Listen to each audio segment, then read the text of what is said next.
Bueno, hemos comentado este tema. El Consejo Constitucional entregó la propuesta de nueva Carta Fundamental al presidente Gabriel Boric. Texto que ha generado división al interior del mundo político de cara a lo que será el plebiscito del próximo 17 de diciembre. Vamos a analizar esta propuesta, el periodo de campaña también que inicia el día de hoy. Para eso nos acompaña la presidenta de Evópoli, también ex consejera constitucional, Gloria Huth. Gloria, gracias por acompañarnos. Muchas gracias por invitarme. Claro, aquí en doble rol, sí, ex consejera en este disuelto ya Consejo. Gloria, ¿cómo evaluó usted lo que fue el trabajo del Consejo Constitucional? Lo escuchamos en las palabras de la que fuera presidenta de la instancia, Beatriz Zevia, y también del propio presidente Boric en sus declaraciones. Yo creo que fue muy riguroso, muy respetuoso de la institucionalidad y muy solemne, con mucha conciencia de la importancia del encargo. Yo creo que en eso nadie se salió de la norma y todos los consejeros, los comisionados expertos, los árbitros, trabajaron con ese sentido de aporte al país. Yo creo que eso es muy, muy bueno y el tono de la interacción entre nosotros siempre fue muy respetuoso y muy positivo. Ahora, desde algunos consejeros y consejeras, el día de hoy se señalaba lo que en muchas instancias escuchábamos y conversábamos, que se estaba pasando la máquina a la minoría de la mayoría que era la derecha en el Consejo. ¿Cómo aborda usted esa mirada que es bastante similar a la del proceso anterior, que ha sido criticado especialmente por Chile Vamos en este caso, en lo que tiene que ver con la Convención Constitucional? Hay varias similitudes, de hecho, en las declaraciones de los consejeros del oficialismo que recuerdan a los consejeros de la oposición en su minuto en la Convención Constitucional. Sí, yo, habiendo pasado por todo el proceso, discrepo de esa pasada de máquina. Creo que lo que tenemos es un texto transversal. Es distinto que haya una mayoría que estaba dominando el Consejo por voluntad popular, pero eso no significa que se impuso una visión. Y uno puede hacer el paralelo con el Congreso. Cuando se aprueban leyes en el Congreso y se despachan, siempre hay uno que es mayoría, algún sector es mayoría, y uno no asocia que esas leyes son de izquierda o son de derecha.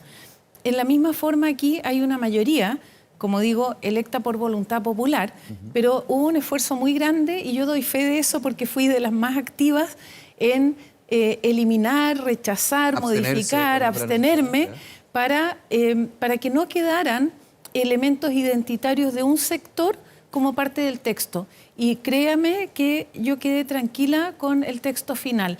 Me parece que es un gran aporte que merece ser leído con objetividad y respetado. Es mucho el trabajo que hay ahí, pero también las propuestas son realmente importantes para el país. Por ejemplo, fortalecer el sistema político, que haya menos parlamentarios, que haya una disciplina parlamentaria, que se descuente por no ir a las sesiones, que el gobierno que llega pueda enfrentar una oposición de partidos en un número acotado para poder llegar a acuerdos.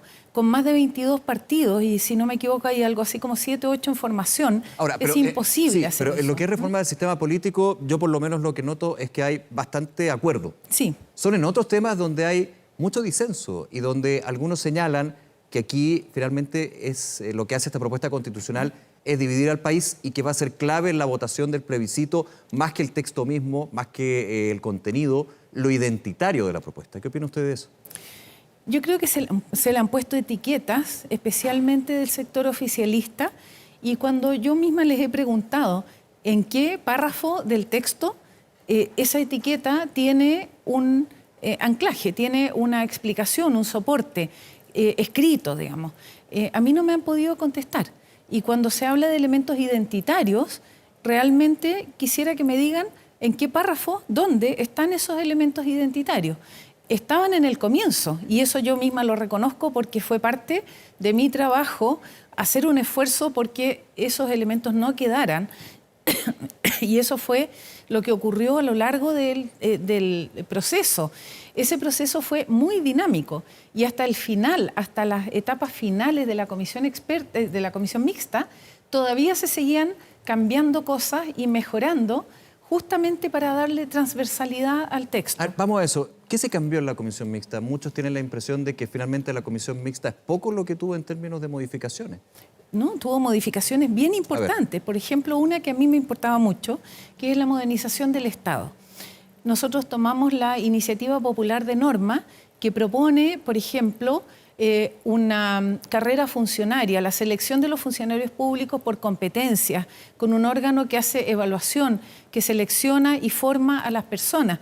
El Estado al servicio de los ciudadanos, no más pitutos, no más nombramientos pero eso está desde arbitrarios. el principio en la postura de la oposición. Estaba como una iniciativa de norma, se votó a favor en la comisión, y se votó a favor en el Pleno. Pero cuando fue a la comisión experta en la segunda etapa, volvió un texto muy diluido, donde incluso el sistema actual cabía y podía seguir funcionando tal como está, que está lleno de distorsiones.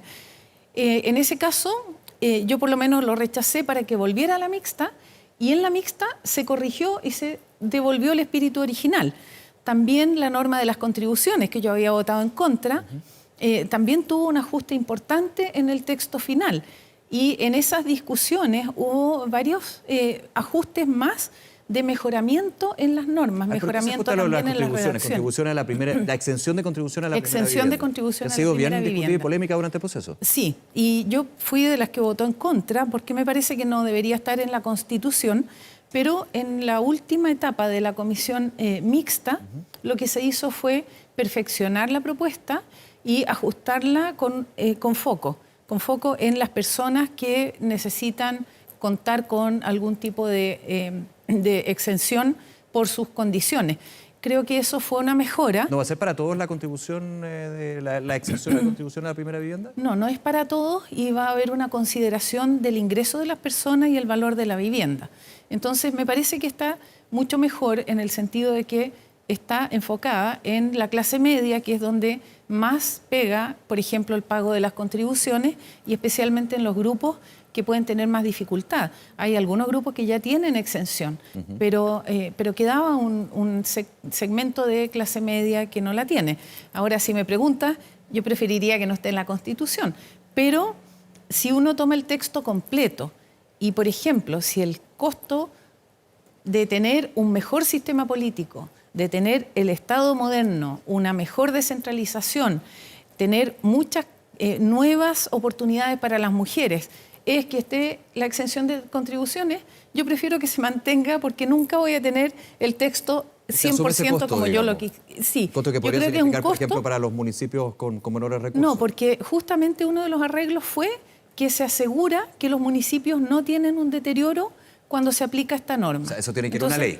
Exactamente, hay una ley que tiene una ley para que una ley con que se corrige cualquier desajuste que pueda haber en el financiamiento de los municipios de ingresos más bajos. Gloria, voy con otros temas, pero me parece bien interesante en términos del contenido. Son muchísimos y evidentemente lo vamos a ir comentando aquí en Canal 24 Horas, TVN. Lo que tiene que ver con derechos sociales, uno ve que es una gran piedra de discusión, una gran piedra de tope o un gran punto de discusión. Son varios, el tema pensiones, el tema de derechos reproductivos, el tema de derechos de la mujer. Se habla de retroceso por parte del oficialismo. ¿Por qué no, a su juicio, en términos de su postura y también del partido, de ir a votar a favor de esta propuesta? Porque si hablamos de retroceso, hay que saber respecto a qué. Y el 17 de diciembre vamos a votar a favor o en contra de este texto, pero implícitamente vamos a votar a favor del texto propuesto o de mantener la Constitución actual. Esas son las dos opciones. Sí, eso es. Y en la Constitución actual, porque esa es consecuencia de votar en contra. En la Constitución actual, por ejemplo, no hay mención a los derechos sociales. En el texto nuevo no solo están descritos los derechos sociales con bastante detalle, sino que se faculta a las personas, a cualquier ciudadano, para exigir judicialmente al Estado el cumplimiento de esos derechos. Eso a través de la presentación de recursos. Sí, eso es algo que nunca habíamos tenido. ¿No estaría Chile a un riesgo dentro de la posibilidad que se le da al ciudadano de que se judicialicen cuando la persona considere que no se está respetando ese derecho social? Bueno, eso funciona como un incentivo para que no haya fallas en la provisión de los derechos. Y yo creo que el Estado tiene que tomar seriamente esta obligación de entregar los derechos sociales. Porque le pregunto, es un elemento fundante de este texto. Pero, en un ejemplo, sí. Un ejemplo bien concreto que nos atañe y comentamos siempre, la situación de los campamentos.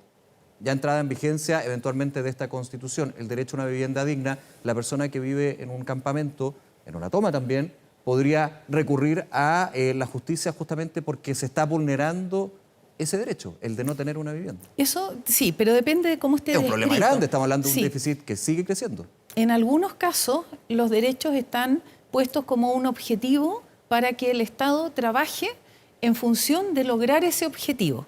Entonces, no se puede exigir al Estado que vaya más allá de lo que es posible. Siempre está sujeto también a la responsabilidad fiscal, que era uno de los marcos de las 12 bases. Siempre la provisión de derechos está sujeta... Exactamente, siempre está sujeto a la responsabilidad fiscal. Pero hay muchos incentivos puestos para que el Estado trabaje rápido en la provisión de todos los derechos sociales. Y por eso es que es difícil entender el concepto de retroceso, porque en eso objetivamente son muchas cosas nuevas, no están en la Constitución actual. ¿Pasar del qué al quién está por nacer, por ejemplo? Yo creo que en eso se ha hecho un tema de más, digamos, más discusión pública que la que realmente tiene como impacto sobre la ley de despenalización de la interrupción del embarazo en 3 causales. Okay, dos interpretaciones sí, que son totalmente contrapuestas, que sí, se podría derogar y que no se derogaría con este cambio. Mira, esa funcionaba si se hubiera mantenido el artículo 1, en el inciso 1, que fue la primera votación, donde nos abstuvimos 4 de Chile Vamos, donde decía todo ser humano es persona, eso en combinación tenía un efecto. Pero sin esa parte que se rechazó y no volvió al texto, ya no tiene el mismo impacto. Y fuera de eso, cuando uno mira la ley de despenalización de la interrupción del embarazo, parte de la base de que hay un ser humano en gestación. Entonces, se refiere en todos los casos a lo mismo. Se refiere a una persona que no ha nacido.